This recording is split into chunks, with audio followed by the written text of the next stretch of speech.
So hello and welcome to this week's angling vlog. This week you join me out on the bank and we're in search of carp. Today you do join me on the beautiful Belmont estate.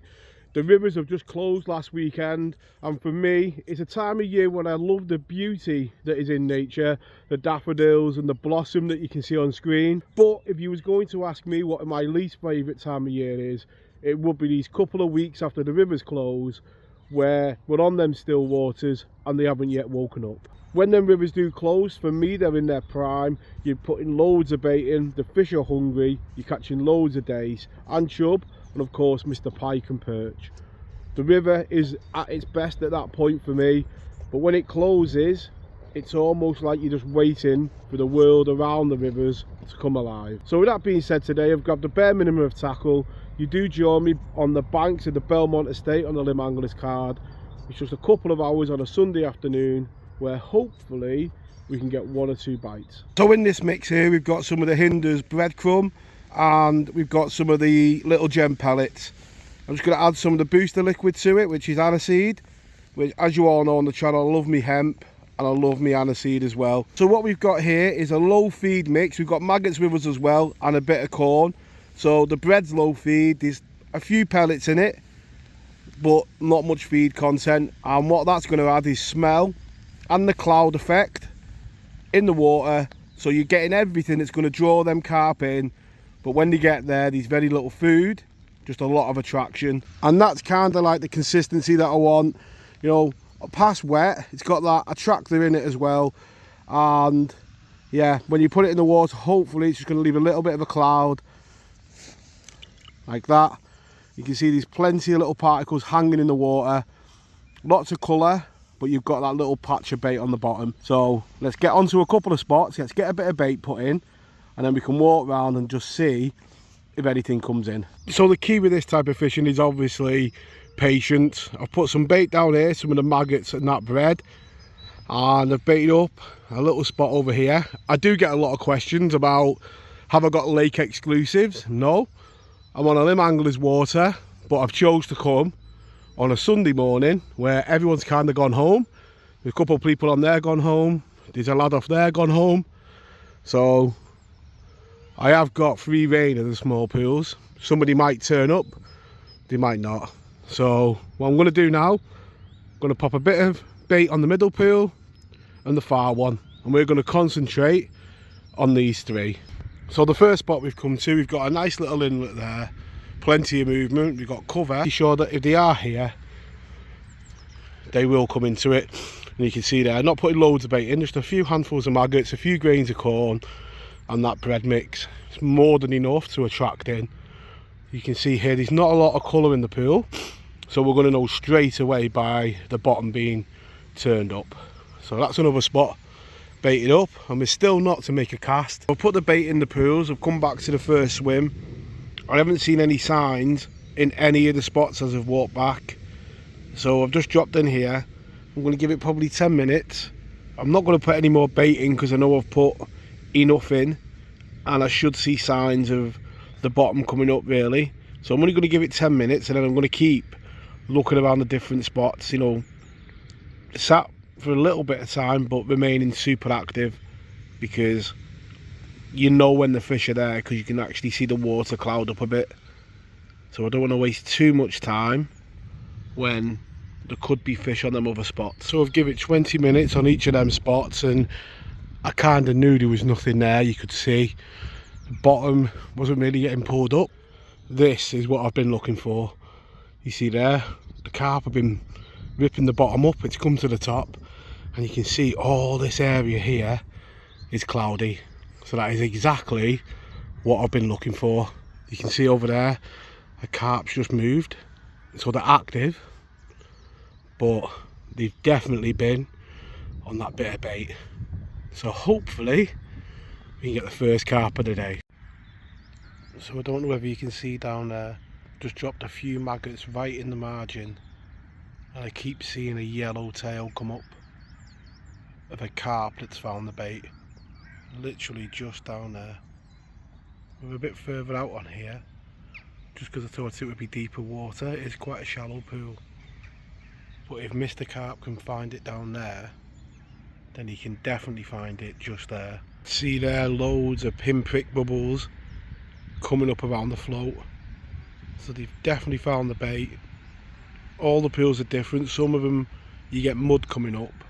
On this one you get the bottom coming up, and loads of them pinprick bubbles there that you can see now. That tells me that Mr. Carp is definitely in the area. You can just see the difference here compared to the other swims. No activity. I'm actually seeing carp down here, so yeah, it feels like it's just a matter of time.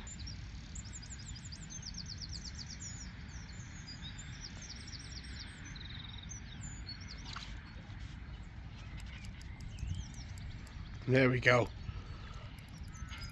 The first bite of the day, and it didn't take too long to come. The GoPro's played up, but we've managed to get it on camera, and it might be the only one we do, but you can just see the difference there. You know, the other swim, yeah, there was the odd sign, but you can see here there's the bottom pulled up. That's about, honestly, probably the second bit of activity I've had, and we've hit the second bite. And that's what these early bits of the year are like for me. Like I said at the start, it's not my favourite time of year. You're coming from a river that's alive and at the best of its form, you know, with the dace and the chub, to still waters that are very lethargic and just waking up.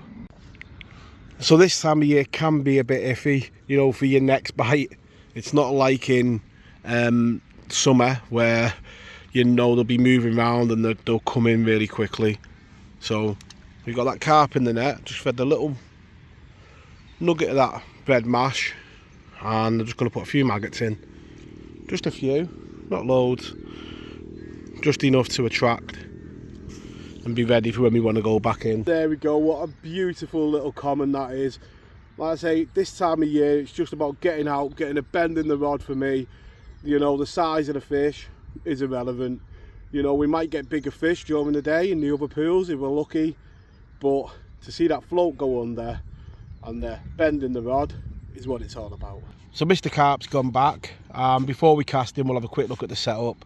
I've got one of the 2 gram quills from Cornham, the new ones, and I can't wait to get out for tench on them on a misty morning. We've got a couple of weights beneath the float just to get the float cocked. We're over depth by the size of that hook link, so then 2 shots there will sit on the bottom, and your bite is either going to be a lift bite or it'll just slowly drag away as them shots come off the bottom. So just before we make another cast on the pool behind, the sun's just come out, and this is what I mean about when you know carp are about. You see here, you cannot really see much colour. So if I zoom in on that bit there, I really do hope it does come out on camera. But that to me there, at this vantage point, is just dirty mud.